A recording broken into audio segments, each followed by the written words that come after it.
Salut, je t'invite à t'abonner et à activer la petite cloche et à partager. Pour ceux qui vont oublier comment on va le crier, donc du coup il va dans ce sens-là. Donc la manivelle à gauche, du coup replié comme ça.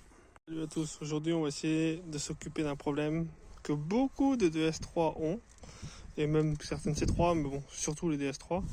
C'est ce problème de pare-choc. Les petites pattes intérieures qui cassent. Et après c'est mort. Et ça c'est vraiment la maladie sur la DS3, donc on va essayer d'y réparer.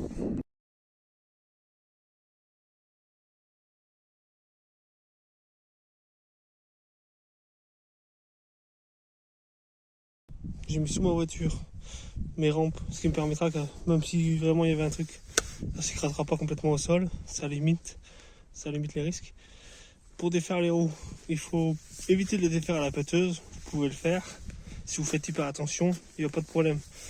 Souvent on dit de pas le faire parce que souvent on va aller vite, c'est comme ça qu'on abîme les jantes. Ou le mieux pour pouvoir réparer, enfin essayer de réparer, le mieux c'est de dégrafer ici. Donc ça, vous prenez votre tournevis, il faut ressortir le petit téton.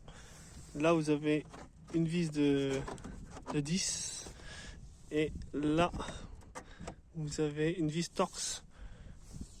Voilà, donc quand vous avez défait les trois trucs que je vous ai dit là, vous tombez sur ça. Enfin, vous l'enlevez ou vous le décalez. Moi, je l'ai enlevé carrément. Parce que, voilà, mais vous n'êtes pas obligé. Soit vous le décalez juste et vous pouvez accéder, soit vous faites comme moi, vous l'enlevez. Comme ça, vous êtes tranquille. Vous l'enlevez, vous aurez deux vis de 10 en plus à enlever, qui sont fixées sur celui du dessous. Et vous aurez deux vis de torx qui sont fixées sur le pare-choc.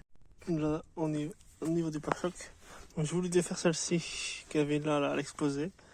Et pour atteindre celle qui est tout là-haut, là, je sais pas si vous allez bien la voir. Allez, enfin vraiment tout au fond. Pour l'atteindre, honnêtement, c'est quasiment mission impossible. J'ai mis tout ça. Moi je l'ai pas défait, mais je pense que si vous mettez un truc comme ça, vous pouvez le défaire. Moi je l'ai resserré directement. Donc moi je l'ai resserré, donc c'est ce niveau-là, je l'ai resserré. Parce que là j'ai pas besoin, là c'est aligné. C'est à ce niveau-là.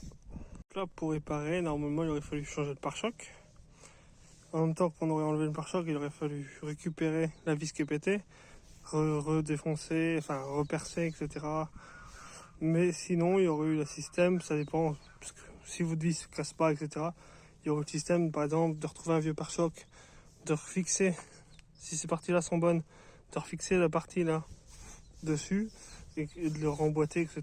Bon, il y a plein de façons possibles, hein. Mais moi, je ne veux pas m'embêter à faire tout ça. Ça ne sert à rien. Donc, à tout à l'heure. Vous pensiez voir du risan ou des fils de fer, hein? Bah, j'ai hésité. À la base, je voulais l'accrocher et puis l'accrocher à la carrosserie. Mais finalement, non. J'ai percé. Puis je mets une vis à placo. Bon, c'est du même niveau, hein. Vis à placo, risan, scotch. Mais là, au moins, ça bouge pas. Vous voyez, ça bouge plus du tout, du tout, du tout. C'est nickel. Du coup, là, je commence à remonter. Donc après, il faut remettre toutes les vis, etc. C'est un peu chiant.